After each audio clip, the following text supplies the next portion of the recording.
একটা সময় ছিল যখন সকালবেলা ঠাকুমার হাতে তুলে দেওয়া তেতো নিম পাতা মুখে দিতে হতো, যেটা আমাদের তখন মোটেও ভালো লাগতো না।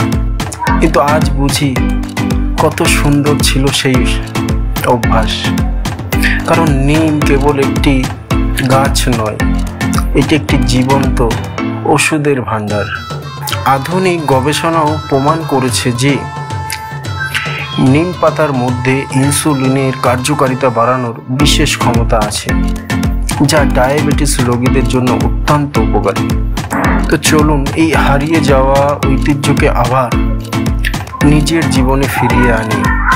নিম পাতা এবং নিম ফুলের মতো এত সহজ অথচ শক্তিশালী ভূমিকাগুলিকে কাজে লাগায়। কারণ প্রকৃতির সঙ্গে সংযোগ মানেই সুস্থ জীবনের দিকে এক দৃঢ় পদক্ষেপ।